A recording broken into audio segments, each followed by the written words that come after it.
Apalagi kita bukan hanya sekedar pengikut, tetapi adalah pengikut setianya. Bukan hanya sekedar pengikut, tetapi menjadikan beliau sebagai teladan dan contoh dalam seluruh aspek kehidupan kita. Tak ada kita melangkah kecuali kita mencontoh Rasulullah.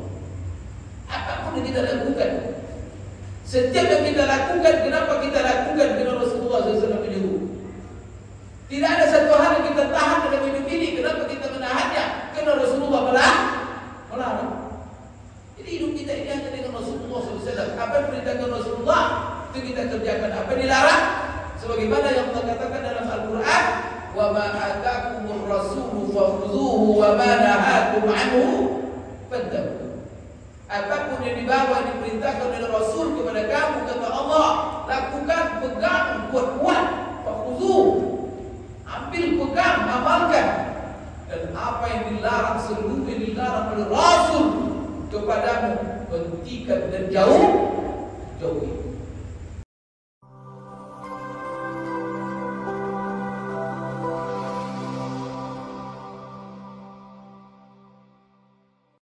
Bismillahirrahmanirrahim. Assalamualaikum warahmatullahi wabarakatuh.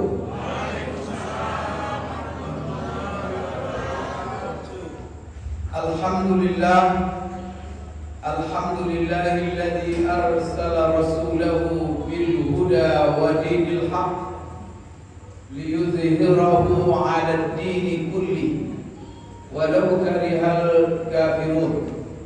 Walau karihal munafiqun, walau karihal musyrikun. Asyhadu an la ilaha illallah wahdahu la syarika lah, wa asyhadu anna Muhammadan abduhu wa rasuluh, al-mab'utsu ila an-nasi kaffah, al-mab'utsu rahmatan lil alamin, basyira wa nadhira وداعيا إلى الله بإذنه وسراجا منيرا بلغ إلينا الرسالة وأدى الأمانة ونصح الأمة وجاهد في الله حق جهاده وتركنا على محجة بيضاء ليلها كنهارها لا يزيغ عنها إلا هالك. اللهم صل وسلم على سيدنا ونبينا وشفيعنا محمد وعلى آله وأصحابه ومن تبعهم بإحسان إلى يوم الدين. أما بعد.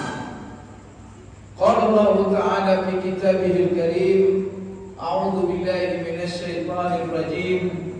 لقد جاءكم رسول من أنفسكم azizun alaihi ma anittum harisun alaikum bil mu'minina raufur rahim. Wa qala ta'ala: laqad manna Allahu 'alal mu'minina idh ba'atha fihim rasulan min anfusihim yatlu 'alaihim ayatihi wa yuzakkihim wa yu'allimuhumul kitaba wal hikmah wa in kanu min qablu lafi dhalalin mubin. Shadaqallahu azim. Yang saya hormati dan yang saya muliakan Bapak Ketua Pengurus Masjid Baitur Rahman dan seluruh jajaran pengurus.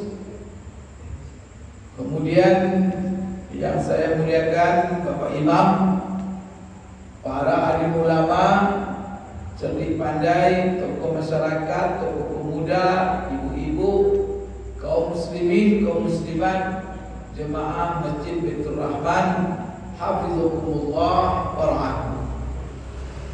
Alhamdulillah, segala puji hanya kita peruntukkan kepada Allah Subhanahu wa taala.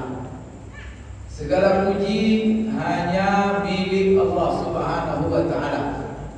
Kenapa kita memuji Allah Subhanahu wa taala dan kita hadapkan segala puji kita hanya kepadanya?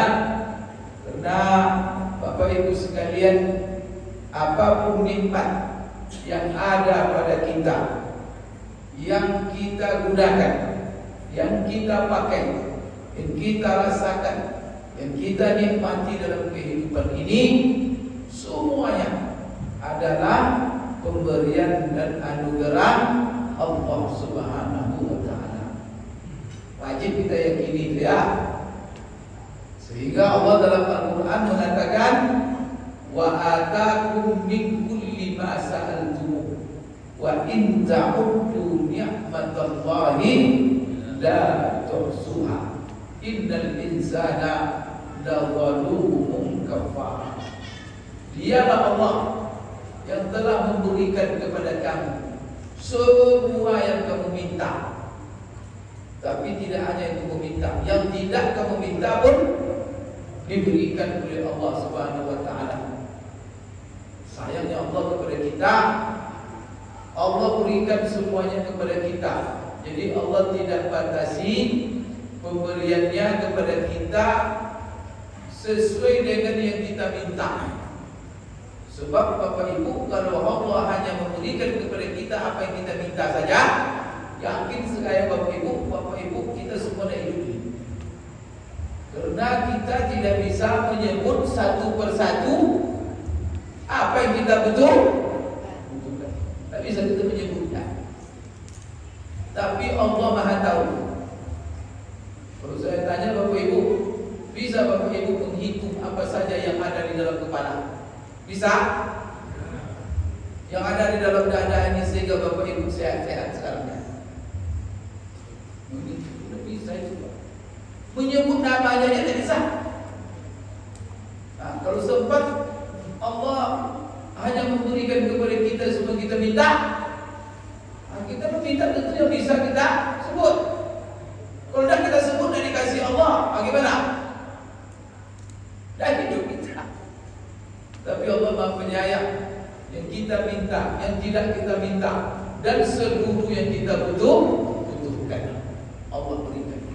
Sehingga Bapak Ibu sekalian, wa in ta'uddu ni'matallahi, seandainya kalian menghitung-hitung berapa jumlah nikmat anugerah Allah kepada kita, Allah katakan kalian tak bisa menghitungnya.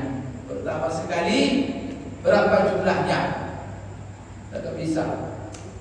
Sehingga dalam ayat lain Allah gambarkan, kalau kalian seandainya jadikan seluruh pohon di muka bumi ini sebagai penanya, kemudian seluruh laut, sungai, danau, semua sumur air, mata air, semua menjadi tintanya, untuk menulis berapa banyaknya nikmat Allah. Kering itu air semuanya, habis pena itu, kemudian ditambah lagi 7 kali lipat, kalian takkan pernah selesai menghitung. Tapi alhamdulillah kita tak disuruh oleh Allah menghitung-hitungnya. Yang disuruh kita adalah mensyukurinya. Kemudian wa in ta'uddu ni'matallah ada makna kedua. Bukan hanya sekedar Bapak Ibu menghitung, tetapi kalau seandainya kalian tadi menghitung jumlahnya berapa, yang lebih dahsyat lagi, kalau seandainya kalian mencoba-coba menghitung berapa nilainya nikmat yang Allah berikan kepada kita, kepada kalian, kalian tak akan mampu memberikan nilainya. Dinilai dengan apa umpamanya? Dengan rupiah umpamanya. Sekarang kalau saya tanya Bapak Ibu, kira-kira mata Bapak Ibu yang sehat itu berapa rupiahnya? Bapak-bapak saya tanya dulu, berapa rupiah mata Bapak itu harganya? Kalau dinilai dengan rupiah, kalau ada orang ngasih kepada Bapak 100 hektar sawit untuk membeli mata Bapak sebelah, Bapak kasih mata sebelah, Bapak ambil 100 hektar sawit, Ibu ambil enggak sawitnya? Berapa 100 hektar? Untuk apa guna sawit, Ustaz? mata tak ada. La ilaha illallah. Coba itulah. Saya yakin kalau Bapak Ibu sehat, berapapun yang diberi manusia duit ditumpuk duit di depan Bapak untuk beli mata Bapak sebelah, bukan dua, sebelah. Bapak akan bilang bawa duit itu, tinggalkan mata itu saya. Itulah. Sekarang kalau sampai sakit mata kita, puri terus menjerit-jerit kita dibuatnya. Ada duit Bapak 1 miliar. Apa kata dokter, saya bisa sembuhkan tapi harganya semi. Bapak keluar dari 1 miliar itu lah. Itulah harga. Kalau ada duit, kalau ada duit. Tapi kalau ada duit itu, itu keluarkan dah. Begitulah harganya. Soal mati. La ilaha illallah. Belum ada yang sehat ini kan. Oleh karena itu Bapak Ibu, Allah tak pernah biarkan kita tidak mengucapkan alhamdulillah. Dan selagi hidupnya ada, nikmat Allah tak bisa kita hitung dan tak bisa kita hinggakan berapa nilainya. Oleh karena itu perbanyak selalu mengucapkan alhamdulillah. Maka situasi apa saja Bapak Ibu ditanya, Bapak Ibu apa kabarnya? Sekarang saya ulang. Apa kabar Bapak Ibu semuanya sekarang? Alhamdulillah. Semuanya mengucapkan alhamdulillah. Ada yang menunjuk, saya tak ucapkan alhamdulillah Ustaz. Kenapa? Lagi susah Ustaz. Ada? Banyak yang susah ini, tapi ketika ditanya apa kabar, tetap alhamdulillah. Walaupun Bapak Ibu kabarnya utang lagi banyak, duit lagi tak ada. Sudah utang banyak, duit tak ada. Ditanya, Pak, Bu, ini utang banyak, ini duit lagi tak ada. Apa kabar Pak? Apa kabar Bu? Ibu kan jawab apa?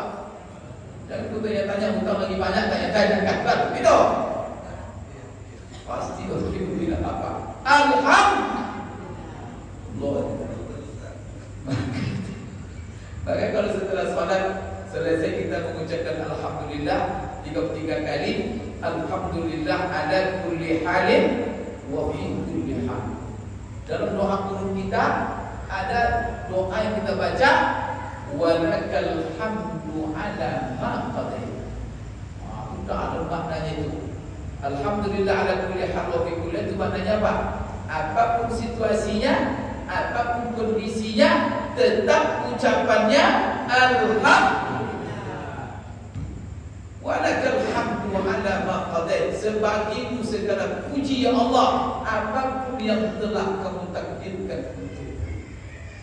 Dimanapun kondisiku, tetap untukmu segala puji.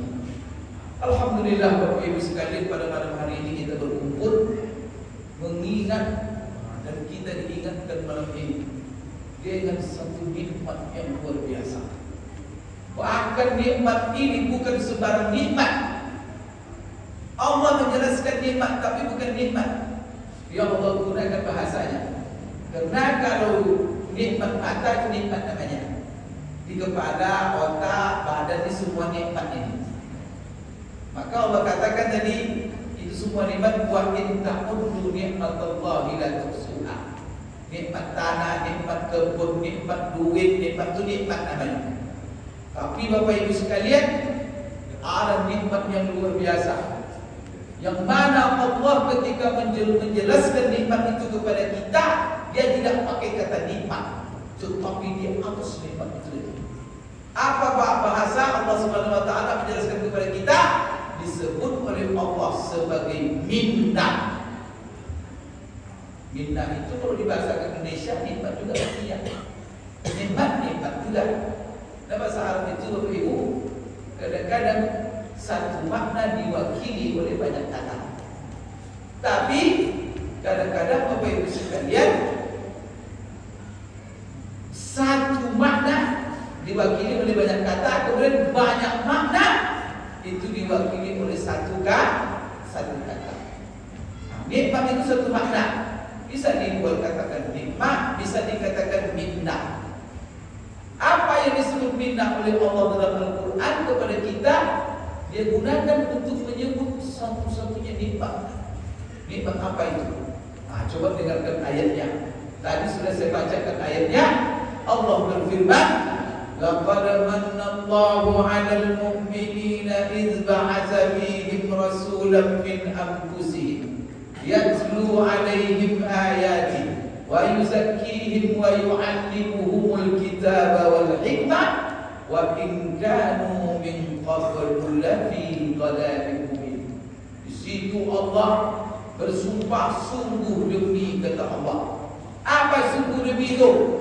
Allah telah memberikan minnah, anugerah, nikmatnya kepada orang-orang yang beriman. Berupa apa minnah itu? Jadi bukan kata nikmat, Allah katakan manna. Manna itu telah diambil kata minnah. Ketika Allah menyebut minnah, nikmat apa yang disebut Allah? Yaitu dengan mengutus kepada orang-orang yang beriman seorang rasul dari diri mereka sendiri, dari bangsa jenis mereka sendiri, yaitu sebagai manusia biasa.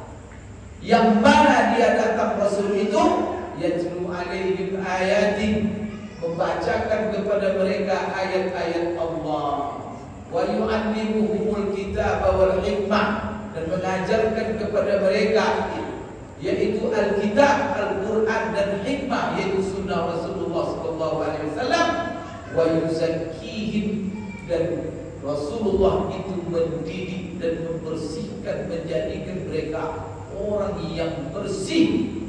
Wa in kanu min qablu lafi dhalalin mubin. Jadi di dalam ayat ini Bapak Ibu sekalian, Allah menyebut sebuah nikmatnya yang luar biasa sehingga Allah pakai bahasa manna. Apa itu nikmat? Nikmat Allah utus kepada kita Rasulullah sallallahu alaihi wasallam. Maka kita disegarkan setiap masuk bulan Rabiul Awal dengan nikmat ini. Jadi Bapak Ibu, apa nikmat terbesar yang Bapak Ibu rasakan yang Allah anugerahkan kepada umat manusia? Maka nikmat terbesar yang Allah anugerahkan kepada umat manusia adalah dengan diutusnya di tengah-tengah mereka Rasulullah SAW. Kalau Bapak masing-masing ditanya, apa nikmat yang paling besar yang Bapak Ibu rasakan dalam kehidupan ini? Kira-kira Bapak Ibu menjawab apa? Nikmat sehat. Jadi nikmat sehat yang paling mahal. Jadi sehat tak sholat, apa guna sehat? Ada gunanya tak?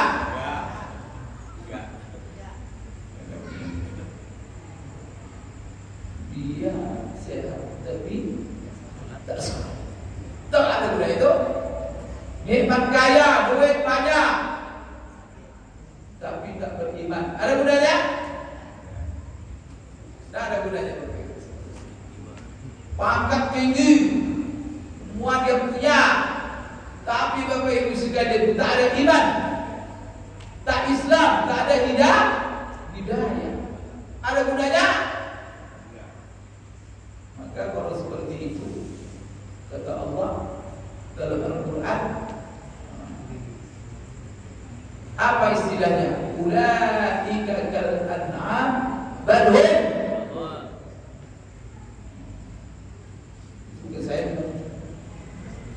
Yang bilang siapa? Jadi hidupnya hanya untuk makan. Kalau hidup hanya untuk makan, untuk melampiaskan nafsu, berhubungan, beranak, setelah itu mati, itu sama dengan tak boleh. Ulaika kal an'am, kata Allah. Balhum. Berarti harga kita manusia ini apa, di mana harganya? Maka kalau Bapak Ibu ditanya apa nikmat Allah yang terbesar yang Allah anugerahkan kepada Bapak Ibu, maka jawaban yang paling tepat adalah tentu nikmat iman atau nikmat Islam. Atau Bapak jawab begini, nikmat yang terbesar Allah anugerahkan kepada saya, bahwa Allah jadikan saya sebagai pengikut Nabi besar Muhammad. Inilah nikmat terbesar. Bapak Ibu sekalian, Allah takdirkan kita menjadi pengikut Rasulullah. Ini nikmat yang tidak ada taranya.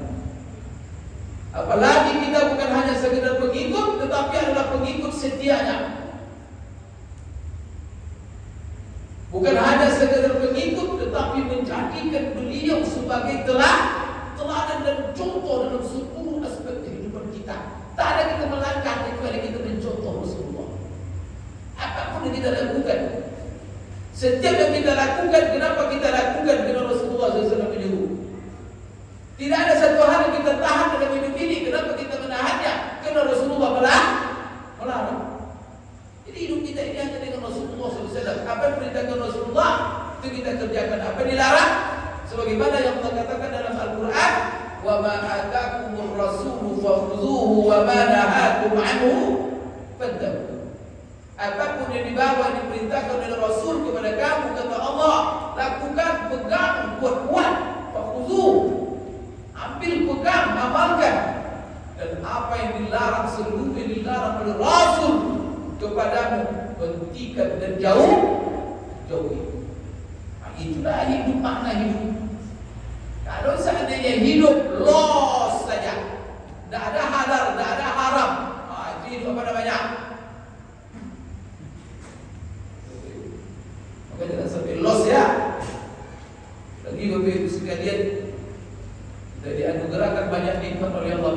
Ini yang terbesar. Maka Allah katakan, laqad manna. Apa beda minnah dengan nikmat? Maka beda minnah dengan nikmat. Kalau nikmat ini Pak belum tentu membawa kebaikan untuk hidup kita. Tergantung orang yang memakainya. Terus sebabnya kata Allah setelah Allah mengatakan, wa in ta'uddu ni'matallahi la tuhsuha. Setelah itu Allah katakan, innal insana lazalumun kafar. Seandainya kamu menghitung-hitung nikmat Allah kepadamu, kamu tidak bisa menghitungnya. Tetapi kebanyakan manusia zalim di hadapan nikmat yang Allah berikan itu. Kenapa Allah sebut zalim? Karena kepengen maunya Allah memberikan nikmat itu kepada kita, supaya kita jadikan nikmat itu sarana untuk kebaikan hidup kita, baik di dunia ataupun supaya kita jadikan nikmat Allah itu untuk hal-hal yang bermanfaat, membahagiakan hidup kita di dunia dan akhirat, membahagiakan, memberi manfaat bagi orang lain. Itu guna nikmat itu. Tapi banyak orang digunakannya nikmat itu untuk mencelakakan. Dikasih uang, kasih rezeki di bawahnya, rezeki duit itu berjudi. Siapa yang celaka? Gara-gara berjudi terjadi broken home, hancur rumah tangga. Kadang sampai bininya pun dijualnya, dijadikannya taruhan judi. Mana sekarang Pak? Ngeri itu sini ceritanya. Orang berjudi, taruhannya siapa? Istri. Astagfirullah. Kemudian Bapak Ibu sekalian, ada contoh mata. Untuk apa mata itu? Untuk kebaikan. Kasih pangkat, supaya pangkat itu memberi manfaat dan menyebar kebaikan. Malah disia-siakan, digunakan untuk korupsi. Akhirnya dengan pangkat tadi di dunia masuk penjara, di akhirat neraka. Allah berikan nikmat supaya dia baik. Coba jabatan itu digunakan untuk berbuat baik. Ya Allah, di dunia dia menjadi orang terpuji. Semua orang memuliakannya, menghormatinya. Di akhiratnya itu mendapatkan jalan surga. Masya Allah, dunia akhiratnya bahagia. Malah diselewengkannya. Itulah sebabnya Allah katakan, innal insana lazalumun kafar. Diberi kaki yang sehat. Kepada bukan ke warung kopi, ke mall-mall atau ke tempat-tempat macam-macam. Banyak orang Bapak Ibu kaki itu kalau ke tempat-tempat yang tak ada guna, ringan saja kaki itu melangkah. Tapi kalau diajak ke masjid, ini kaki itu ke masjid itu yang ngasih Allah. Allah katakan apabila ada dipanggil datang, supaya kaki ini dilangkahkan ke tempat-tempat yang baik. Sebabnya Bapak Ibu sekalian, ini langkah kaki kita kemana-mana. Maka kalau tempat-tempat yang tidak diridai Allah, berarti kita zalim. Sekarang saya tanya ini, mana yang lebih banyak ini? Masyarakat sekitar masjid ini yang bersyukur atau yang zalim kepada dirinya? Mana bini, mana yang lebih banyak? Dalam masjid atau di luar masjid? Mana yang banyak di luar atau di dalam ini? Bahkan Al-Quran Allah ngomong begitu. Quran berkali-kali Allah begitu mengatakan, wa qalilun min ibadiyas syakur. Sedikit anggapku itu bersyukur. Ini Bapak Ibu jangan risau kalau sedikit orang di masjid. Karena Allah sudah ngomong begitu. Tapi alhamdulillah, berarti kalau Bapak masuk ke masjid termasuk orang yang terpuji. Dipuji Allah sedikit, anggapku yang bersyukur. Coba lihat. وَجَعَلَ لَكُمُ السَّمْعَ وَالْأَبْصَارَ وَالْأَفْئِدَةَ قَلِيلًا مَا sedikit kami yang bersyukur kepada Allah. وَالَّذِي أَخْرَجَكُم مِّن بُطُونِ أُمَّهَاتِكُمْ وَجَعَلَ لَكُمُ السَّمْعَ وَالْأَبْصَارَ وَالْأَفْئِدَةَ قَلِيلًا مَا. Ulang-ulang Allah mengatakan sedikit manusia yang bersyukur. Maka dalam ayat ini sesungguhnya banyak manusia zalim kepada dirinya dan kufur nikmat. Maka Bapak Ibu sekalian, salah satu nikmat yang mengingatkan kita bahwa kita dijadikan oleh Allah sebagai pengikut Rasulullah. Maka pegang nikmat ini kuat-kuat. Maka dengan kita menjadi pengikut Rasulullah, maka kita menjadi orang yang beriman. Maka kita mengamalkan Islam. Maka dengan kita menjadi pengikut Rasulullah, apa kitab suci pegangan kita? Kalau seandainya Bapak tidak menjadi pengikut Rasulullah, Al-Quran kitab suci kita. Apa pegangan hidup kita? Sunnah Rasulullah SAW. Itu semua nikmat. Kalau Bapak Ibu tidak punya duit pun hidup, tapi adalah makan setiap hari ada. Rumah tempat tinggal, walaupun Bapak Ibu sekalian, kata orang barang-barang yang sederhana tapi bisa tidur, cukup Bapak Ibu. Bisa berjalan kaki, walaupun tidak punya sepeda jalan kaki, tidak ada masalah. Tetapi subhanallah, punya iman, punya Islam, kemudian mengamalkan, kemudian penuh hatinya dengan cinta kepada Rasulullah. Itu Bapak Ibu. Bapak Ibu kan paling kaya di dunia ini. Karena ukuran kaya juga punya banyak harta. Itulah sebabnya kata Rasulullah dalam sebuah hadis, barang siapa yang Allah beri nikmat Islam kepadanya, maka dengan nikmat Islam dia sholat, dengan nikmat Islam dia berzakat, dengan nikmat Islam dia puasa, dengan nikmat Islam dia haji, dengan nikmat Islam dia melaksanakan perintah-perintah Allah. Kemudian di samping itu dia selalu membaca Al-Quran, selalu dibawanya, selalu dibacanya. Lalu setelah diberi itu nikmat Allah itu, lalu setelah diberi nikmat ini, selalu itu Pak membaca Quran ini ya. Kalau tidak Allah yang memudahkan kita, tak bisa kita baca Quran. Coba saya tanya, siapa Bapak Ibu yang baca satu juz sehari? Tunjuk sini. Siapa yang khatam Quran sehari? Semalam satu khatam. Ada? Apa alasan Bapak Ibu? Tak punya waktu? Punya waktu baca Quran tak? Tunjuk ini siapa yang tidak punya waktu tiap hari baca Quran? Tunjuk. Akan tak berani. Berarti semua punya waktu baca? Baca tak?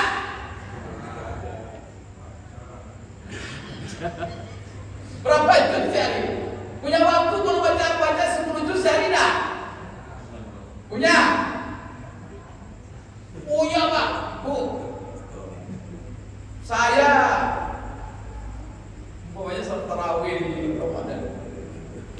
Ada di Ramadan itu ada namanya di pondok pesantren Jumat Tablik di Jawa Timur. Temoro. Itu tarawihnya satu malam khatam Quran. Saya jumpa dengan imamnya di Dubai. Saya tanya, satu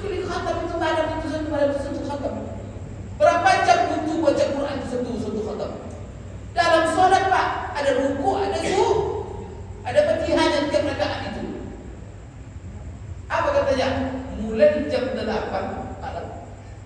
Dan itu selesai jam 3 pagi. Berapa jam itu? Khatam Quran. Berapa? 7 jam berarti. Berarti 7 jam kalau kita gunakan baca Quran sehari semalam khatam. Punya enggak bapak ibu waktu 7 jam waktu luang sehari semalam? Enggak pula. Punya enggak? 7 jam.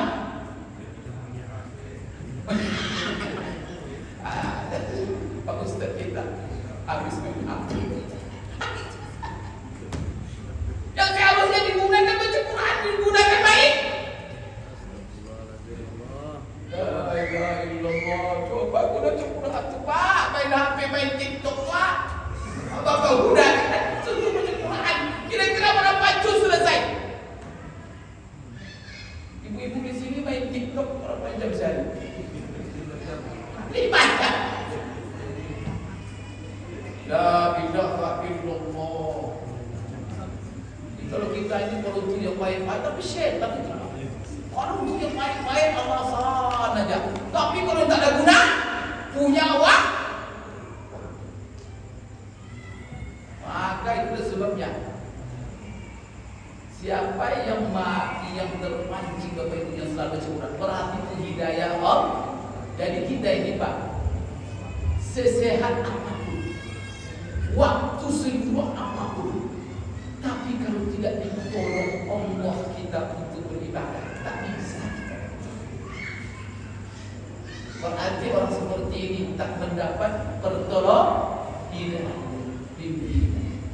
Itulah sebabnya selalu doa yang harus kita baca selesai sholat, minta tolong kepada Allah supaya Allah mudahkan kita, ringankan kita ini untuk ibadah, berzikir, baca Quran. Apa doa yang sedang kita baca yang diajarkan Rasulullah SAW kepada kita? Doa ini diajarkan Rasulullah kepada sahabat yang sangat dicintainya. Sahabat itu namanya siapa? Muaz bin Jabal. Maka Rasulullah satu hari bertemu dengan dia berpapasan, langsung Rasulullah pegang bahunya. Wallahi ya Muaz, inni la uhibbu. Demi Allah ya Muaz, sungguh aku sangat mencintai. Oleh karena itu aku mewasiatkan kepadamu. Itulah wasiat Rasulullah. Jadi kalau cinta seseorang kepada seseorang, apa hadiah terbaik? Berikan dia ilmu dan nasihat. Bukan sembako Pak. Maka Bapak Ibu nanti kalau gini nanti caleg yang ngasih ilmu sama Bapak, bukan sembako. Pak betul. Dia ngasih duit dan apanya? Guru ya, yang ngasih ilmu tiap hari terdapat suara. Itu parah itu. Ilmu. Sembako sekali makan. Ilmu. Diajar oleh guru, tolong baca ini. Apa Ibu amalkan sampai mati. La ilaha illallah.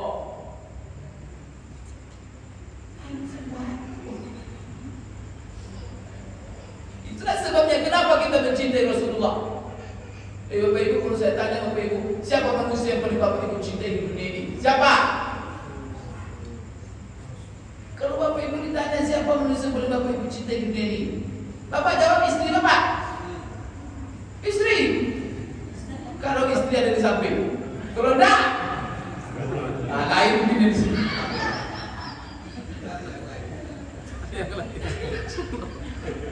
La ilaha illallah. Ibu-ibu kalau ditanya siapa manusia yang paling cintai di dunia ini, Bapak Ibu sekalian, manusia yang paling kita cintai. Bukti Bapak Ibu sempurna iman kita. Kalau ditanya seperti itu, maka jawabannya spontan, Rasul.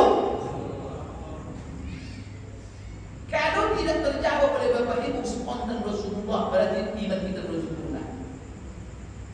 Bukan tidak beriman, tapi dia ada iman, tapi imannya masih lemah, perlu berkuat. Tapi kalau sudah spontan, siapa yang mau mencintai Rasulullah? Siapa yang mengatakan itu lebih tanda ada iman? Bukan saya, Rasulullah sendiri yang mengatakan. Karena Rasulullah mengatakan dalam sebuah sabda yang diriwayatkan di Imam Bukhari, la yu'minu ahadukum hatta akuna ahabba ilaihi min walidihi wa waladihi wa malihi wan nasi ajma'in. Tak sempurna iman salah seorang kamu, itu kata Rasulullah. sampai aku lebih dicintainya daripada bapaknya, anaknya, istrinya, suaminya, perdagangannya, profesinya, rumahnya, hartanya, dan seluruh manusia. Kalau kita lebih cintai Rasulullah daripada segala itu, ketika itu iman kita baru Bapak Ibu. Nah, sekarang kenapa begitu Pak Ustaz? Rasulullah itu adalah menjadi manusia yang paling kita cintai. Kalau saya tanya Bapak Ibu, apa dikasih Rasulullah kepada Bapak Ibu? Ada Rasulullah bagi-bagi kepiringan sawit di sini. Ada warga sini dapat kepiringan sawit dari Rasulullah. Ada Rasulullah bagi-bagi sembako. Itu kenapa Bapak Ibu mencintai dia? Bahkan Bapak Ibu berusaha, Bapak Ibu berkorbanin apapun Bapak Ibu korbankan demi Rasul. Sempat hidup Rasulullah dia, mungkin kita jual rumah kita, kita jual semua kita apakan untuk bertemu dengannya. Kenapa begitu cinta kita kepadanya? Dan siap kita berkorban apa saja. Apa yang dikasih Rasulullah kepada kita? Maka pertanyaan berikutnya, kalau Bapak Ibu ditanya, siapa manusia yang paling berjasa dalam hidup Bapak? Siapa jawabannya? Orang tua. Orang tua berjasa, tapi bukan manusia yang paling berjasa. Karena orang tua kita cuma ngasih makan. Orang tua kita membesarkan kita. Tapi untuk apa gunanya besar tapi tak ada iman? Sekolahkan tinggi-tinggi sampai doktor tapi iman tak ada. Itu apa gunanya? La ilaha illallah. Oleh karena itu Bapak Ibu sekalian, wajib kita jawab itu. Siapa manusia yang paling kita cinta? Rasulullah. Siapa manusia yang paling berjasa? Rasul. Apa yang diberikan kepada kita sampai kita mengatakan dia paling berjasa? Duit? Dapat 5 kilo emas masing-masing? Maka kita melihat orang berjasa kepada kita tidak berjasa, jangan dilihat dari dia kasih sembako. Jangan dilihat dia kasih duit. Maka Bapak Ibu sekalian, orang yang paling berjasa kepada kita adalah orang yang memberi ilmu. Siapa dia? Ilmu yang termahal. Itulah Rasul. Maka Rasulullah SAW mengatakan, para nabi dan para rasul itu tidak mewariskan kepada umatnya dinar wala dirham. Itu kata Rasulullah. Tidak mewariskan kepada umatnya berupa uang emas, tidak pula uang perak. Apa yang diwariskan oleh para nabi kepada umatnya? Wa inna ma warasul ilma. Hanya saja para nabi dan rasul itu yang diwariskannya kepada umatnya adalah ilmu. Dan dengan ilmu itulah mereka beriman. Dengan ilmu itulah mereka Islam. Dengan ilmu itu mereka tahu mana yang halal, mana yang.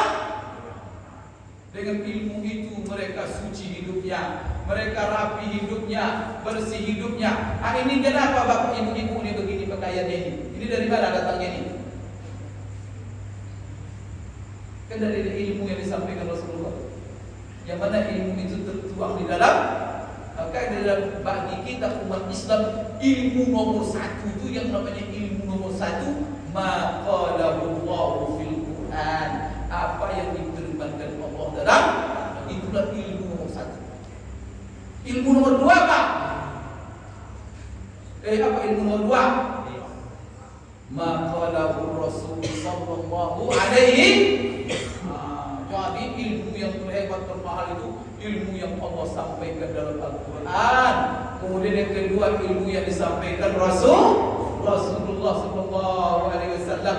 Bukan ilmu matematika, bukan ilmu biologi, bukan itu ilmu mulia. Itu ilmu manusia itu cuma. Dan itu walaupun mereka ambil dari ilmu Allah. Kan analisa manusia itu dianalisanya namanya ada buat rumus-rumus, pelajaran biologi. Ada amatinya bintang-bintang menjadi ilmu bintang itu siapa buat? Presiden Amerika buat bintang tuh. Ada ilmu astronomi. Nanti dipelajari pula ikan-ikan di laut. Muncul pula ilmu berikan.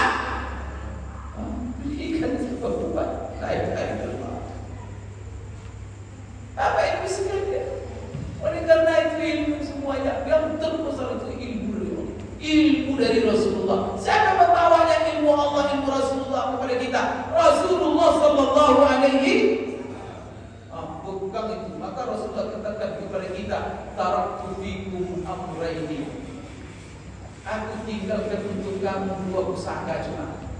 Aku tidak tinggalkan untuk kamu kebun sawit, tidak tinggalkan untuk kamu buah, umatku. Tapi 2 hal yang saya tinggalkan untuk kamu. Kalau kalian betul-betul berpegang teguh kepada kedua-duanya ini, ma in tamassaktum bihima lan tadillu abada. Kalau kalian berpegang teguh kepada keduanya, bagaimana kita bisa berpegang teguh? Pelajari dia, pahami kedua-duanya itu, terlalu mengaji. Kalau sudah paham, lalu kita amalkan. Setelah itu tak akan bisa orang menyesatkan kita, dan kita hidup tidak akan tersesat. Karena penyakit yang paling parah dalam hidup ini adalah kalau hidup dalam apa duit banyak tapi sesat, pangkat tinggi tapi sesat, gelar profesor tapi sesat, profesor sesat namanya, orang kaya sesat, pejabat sesat, anggota dewan astagfirullah. Kalau orang sudah mencari kita sesat, tak tahan. Artinya orangnya tak benar. Tak ada Bapak Ibu ya, ukuran dunia ini. Maka apa ukuran Bapak Ibu? Saya yakin nih, ukuran keberhasilan oleh Bapak Ibu terhadap anak-anak Bapak Ibu, apa ukurannya? Bukan harta kan? Kekayaan. Itu ukuran keberhasilan dalam Bapak Ibu sukses. Duit banyak, gaji banyak. Kalaulah kekayaan itu Bapak Ibu sekalian yang menjadi ukuran sukses, berarti kita menganggap yang paling sukses di dunia ini ada seorang manusia yang Allah ceritakan kekayaannya banyak, namanya sehingga kalau Bapak Ibu kali tanam di tempat pencipta itu dapat emas. Apa kata orang? Siapa dapat harta? Begitulah kayanya Qarun itu. Sekarang saya bertanya, di sini ada nggak Bapak Ibu kena kepengen anaknya jadi orang kaya nanti? Maka dikasih nama anaknya Qarun. Ada nama Qarun sini? Ibu, ada ibu kasih nama anak Qarun? Nggak mau jadi orang kaya ada ibu?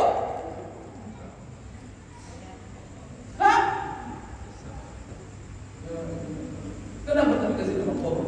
Supaya jadi berkah.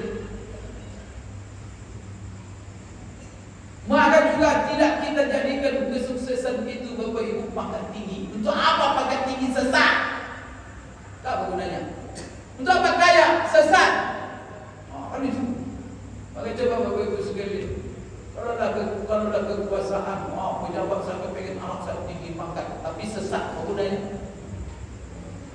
Karena orang yang paling tinggi pangkatnya, hebat kekuasaan yang Allah ceritakan dalam Quran, namanya Fir'aun. Kalau Bapak Ibu bercita-cita supaya anak tinggi pangkat kekuasaannya hebat, maka apa?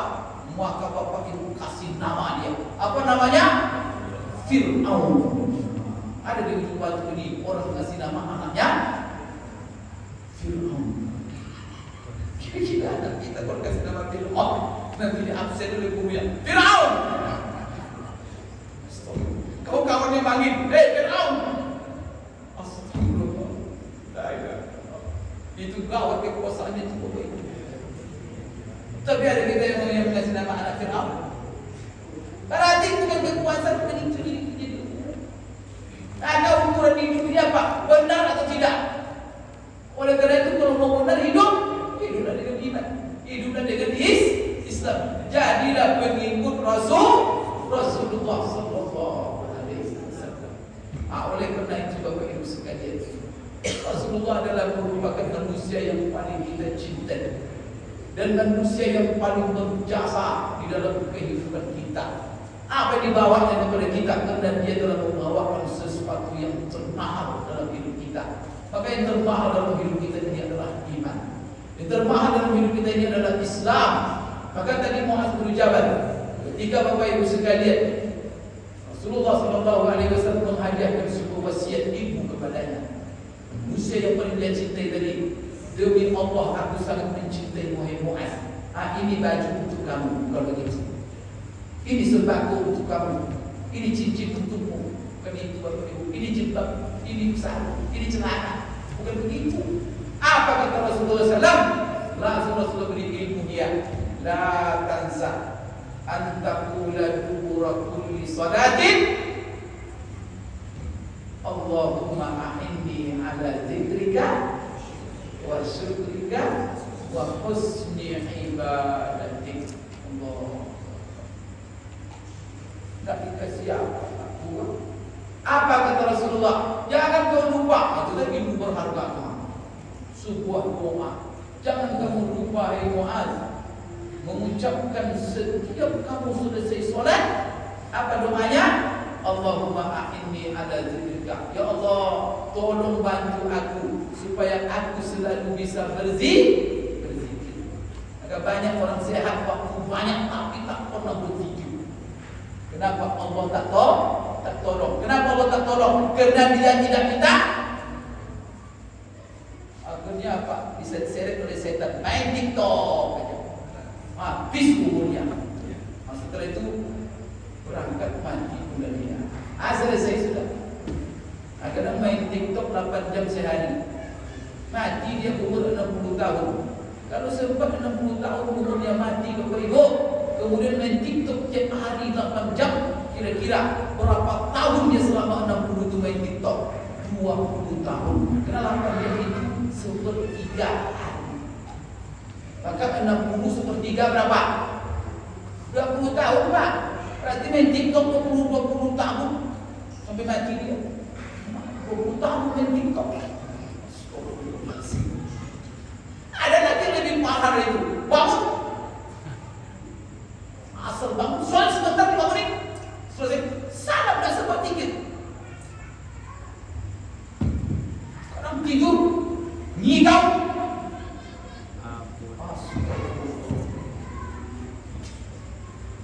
Karena tak pernah membaca Allahumma a'inni ala dzikrika wa syukrika wa husni ibadatik. Jadi yang berharga yang diberikan kepada kita itu Bapak Ibu bukan uang. Jadi kenapa kadang-kadang orang tidak peduli dengan Rasulullah? Karena mungkin tak merasa Rasulullah kasih duit kepada dia. Karena yang dia ingat masih duit aja. Musibahnya kita itu orang sekuler itu kapitalis itu. Otaknya duit aja. Jadi orang berjasa kepada dia kalau ngasih. Anak begitu Bapak. Tidak orang Islam pun begitu. Ukuran manusia bukan ngasih duit. Karena hanya itu saja. Ya betul itu kalau ngasih duitnya baik, tapi bukan itu tertinggi. Coba dengarkan. Fatimah binti Rasulullah SAW. Fatimah atau Fatimah itu putri Rasulullah SAW. Pernah datang kepada Rasulullah SAW karena dia agak bernasib sedikit susah. Karena dia dapat suami dinikahkan oleh Rasulullah dengan salah seorang sahabat, yang mana sahabat ini di antara sahabat-sahabat yang lain agak miskin. Siapa itu suaminya? Ali bin Abi Thalib. Sehingga Bapak Ibu, itu sebabnya coba Rasulullah cari menantu, bukan ukuran dia kaya Pak. Coba anaknya cuma satu yang hidup sampai besar. Cari menantu, padahal sahabat itu banyak kaya raya, banyak yang pulau merah. Tapi dipilihnya menantunya siapa? Ali bin Abi Thalib. Padahal Ali itu orangnya secara harta miskin. Kalau ibu-ibu di sini kalau ada orang melamar anak ibu, apa yang ditanya pertama? Apa yang ditanya kepada calon menantu itu pertama? Kamu hafal Quran tak? Gitu. Apa yang ditanya? Di mana kera? Kalau dibilangnya kerajo gharim musalla.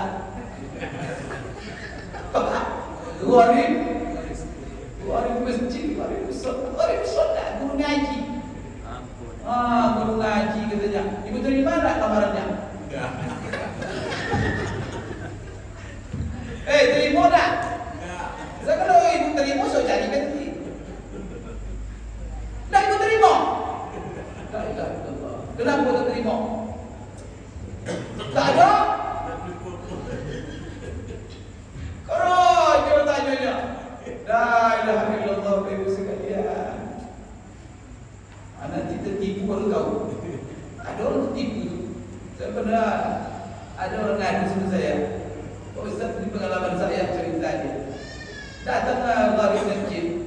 baru ceritanya.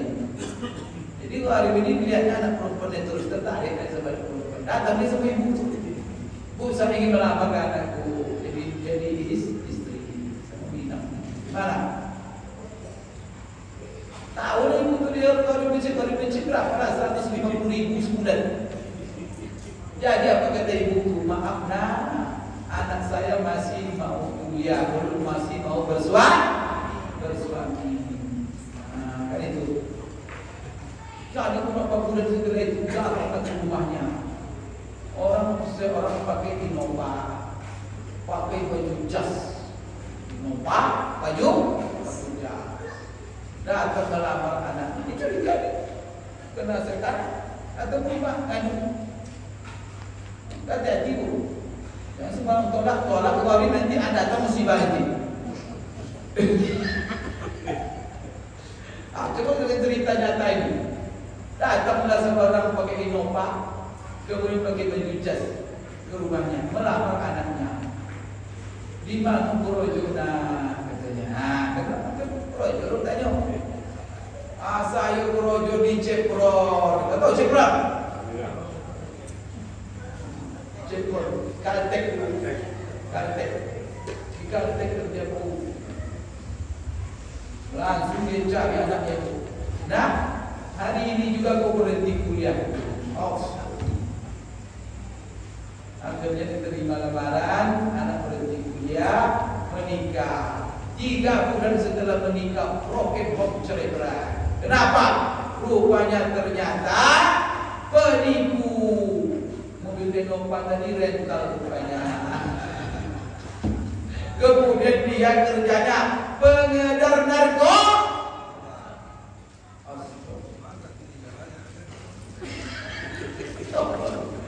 Hati-hati ibu. Kalau hari besok datang tu ditolak, musibah nanti. Allah punya cara. Jangan duit. Maka Rasulullah SAW adil dipilihnya menjadi menantunya.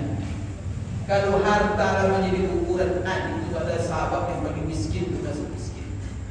Maka Fatimah ketika dia menjadi istri, capek dia membantu Ali. Maka dia selalu membantu Ali mencari nafkah, memasak di rumah, ada pelayan, ada pembantu. Sehingga Fatimah satu hari melihatnya, Rasulullah, coba lihat tangan saya, kasar. Bahkan mencari rumput untuk budak Ali, termasuk Fatimah. Coba anak putri Rasulullah mengaduk roti sendiri, masak sendiri, cari rumput, membantu suami. Maka di sini tak ada salah kalau suami istri membantu suami. Maka mengadu dan tahan oleh Fatimah. Anak ini orang tua kita Rasulullah kok ini susah begini. Maka ngadu dia. Satu hari terjadi peperangan. Maka Rasulullah mendapat banyak tawanan budak-budak. Dari hukum perang dulu, kalau siapa yang kalah, maka yang ditawan itu menjadi hamba saya. Maka jadi budak. Budak itu statusnya harta, kekayaan, bisa dijual, belikan. Maka Fatimah tahu itu banyak budak-budak yang didapatkan. Lalu datang ke Rasulullah, ya Rasulullah, tolong beri saya satu untuk menjadi pelayan di rumah. Di tangan saya. Kira-kira apa kata Rasulullah Sallallahu Alaihi Wasallam? Rasulullah itu Bapak Ibu kata sahabat, tak ada seorang pun yang minta kepada pasti kecuali pasti diberinya.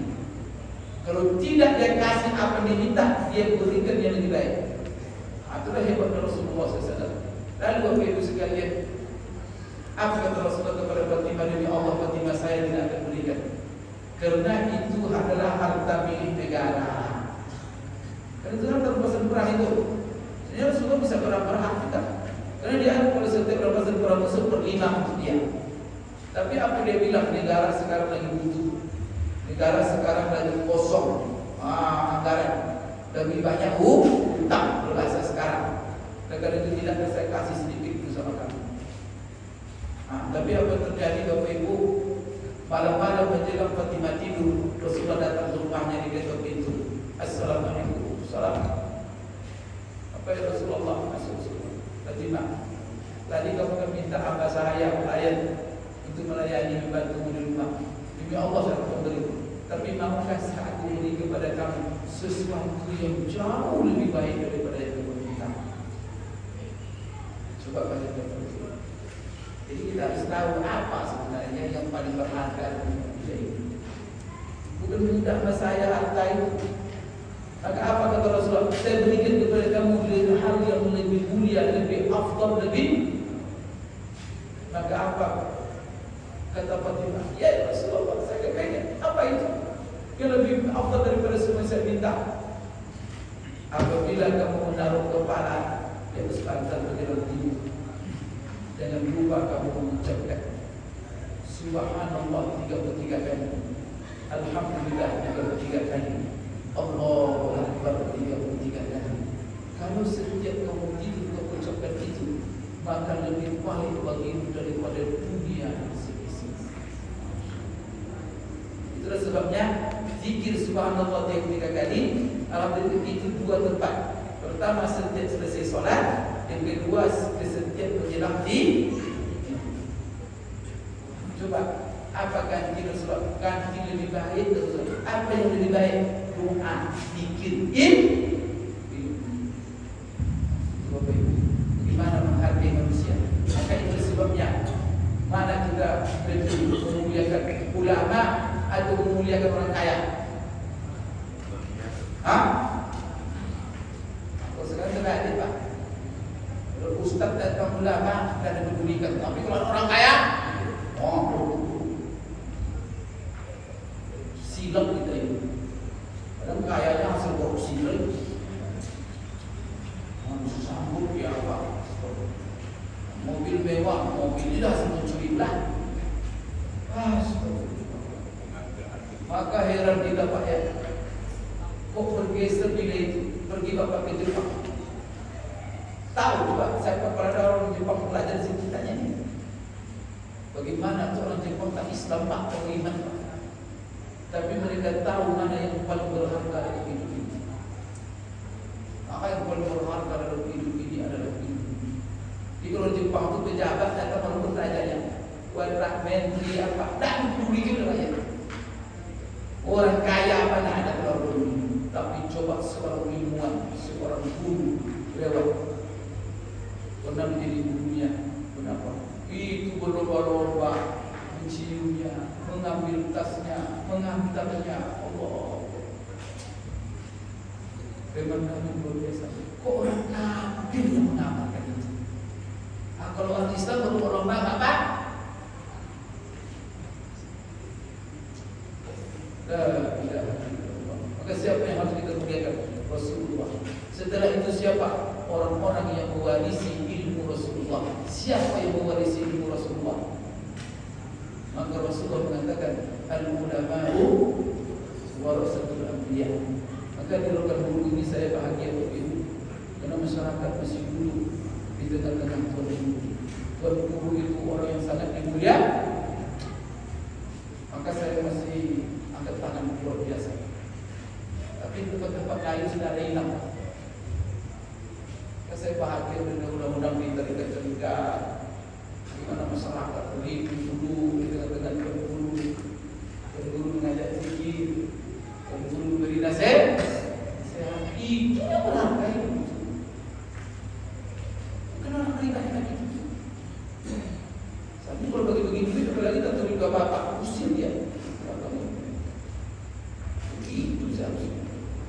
Maka Bapak Ibu sekalian, dengan kita memperingati Maulid Nabi kita Muhammad SAW, ini kita diingatkan dengan besarnya nikmat itu khususnya Rasulullah SAW. Kemudian diingatkan kita dengan besarnya nikmat yang kita dapatkan. Apa nikmat yang kita dapatkan?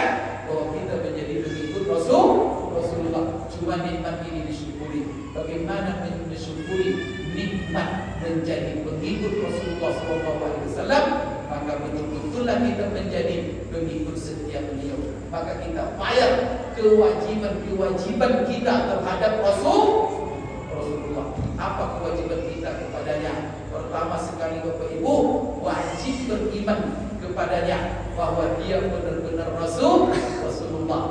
Kita wajib beriman bahwa dia adalah merupakan Rasul yang terakhir, tidak ada nabi setelahnya. Maka kalau ada tempat ini besok orang ngaku-ngaku jadi nabi, saya nabi katanya, ikat sama-sama dia. Itu bilang nilai itu. Tidak kita. Maka kita tidak ragu 0,1% pun bahwa Rasulullah itu adalah nabi terakhir. Tak lagi nabi sebenarnya. Jangan biarkan ada orang yang mengaku nabi. Laporkan cepat temui. Nanti dilaporkan ke polisi tertangkap. Orang mirip itu. Kemudian Bapak Ibu sekalian, apalagi beriman yakin kita dengan kebenaran semua yang dibawanya, yaitu berupa wahyu dari Allah. Yakin kita seyakin-yakinnya. Kemudian kita yakin dengan semua yang disampaikannya di dalam sabda-sabdanya. Itu kewajiban kita. Setelah itu Bapak Ibu, apa kewajiban kita kepada beliau lagi? Bahwa kita mengamalkan seluruh yang diperintahkannya. Kemudian kita jauhi seluruh yang dilarangnya. Apalagi kewajiban kita Bapak Ibu sekalian, kita jadikan dia manusia yang paling kita cintai Bapak Ibu sekalian. Apalagi Bapak Ibu sekalian, kewajiban kita terhadap Rasulullah SAW, kita jadikan dia benar-benar suri tauladan kita dalam seluruh aspek kehidupan. Apapun yang kita kerjakan, bagaimana ibu-ibu dengan suami, sunnah Rasulullah. Bagaimana suami dengan istri, sunnah Rasulullah. Bagaimana mendidik anak, contohnya siapa? Rasul. Bagaimana dengan tetangga, contohnya Rasulullah. Bagaimana dengan saudara, contohnya Rasulullah. Bagaimana kita menggunakan duit kita, contohnya Rasulullah. Bagaimana cari duit, contohnya Rasulullah. Itulah kewajiban kita. Kemudian Bapak Ibu, di antara kewajiban kita kepada Rasulullah, wajib kita membelanya mati-matian. Membelanya ketika hidup, nyawa pun kita pertaruhkan untuk membela Rasulullah ketika dia hidup. Maka sahabat, banyak mereka itu yang mati. Biar mereka mati untuk demi hidupnya Rasulullah SAW. Maka salah satu Bapak Ibu, kejadian peristiwa yang luar biasa diperlihatkan oleh sahabat, berani mereka mati menebus nyawanya demi hidupnya Rasulullah, yaitu di perang Uhud. Bagaimana di perang Uhud ketika orang-orang kafir menyerang Rasulullah dengan panah tombak semuanya mengarah ke Rasulullah, tiba-tiba sahabat memakar Rasulullah semuanya. Kemudian mereka hadapkan dadanya, ada menghadapkan punggungnya.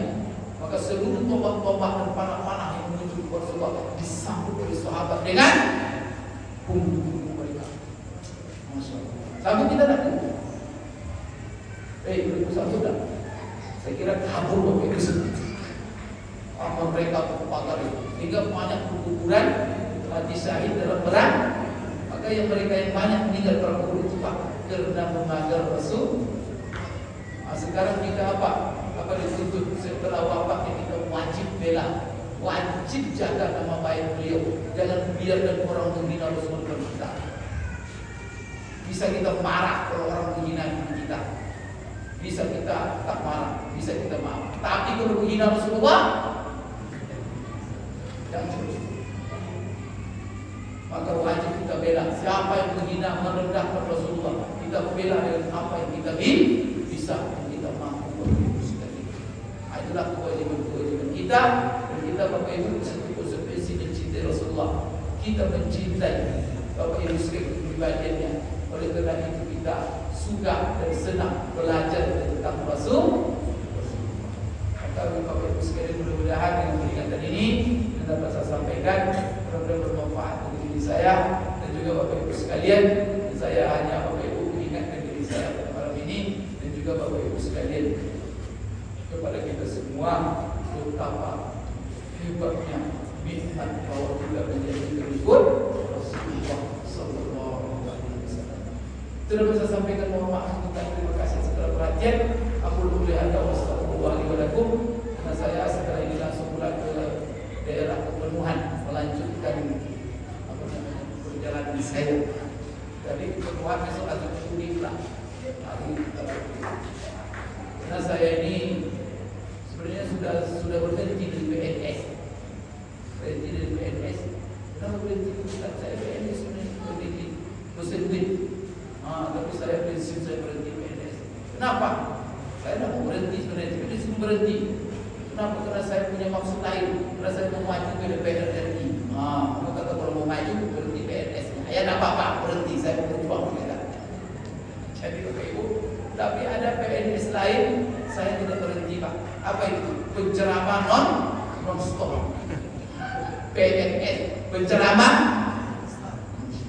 sudah tidak ada pensiun. Selagi sehat, selagi ada waktu, saya tetap akan cerah. Itu Bapak sekali. Jadi saya selalu senang saya bertemu Bapak Ibu memberikan pencerah, karena sesuatu yang paling berharga itu adalah ilmu. Walaupun saya tak bagi duit tak ada juga. Walaupun bisa bagi duit, tapi saya pagi ke Bapak Ibu yang lebih mahal daripada itulah ilmu-ilmu yang saya pelajari di Madinah 15 tahun di pesantren. Maka zakat ilmu itu harus disampaikan, karena itu yang paling berharga bagi orang yang beriman. Aku boleh hadap sekali lagi. Wallahu muwaffiq ila aqwamit thariq. Nasr min Allah wa fathun qarib. Assalamualaikum warahmatullahi wabarakatuh.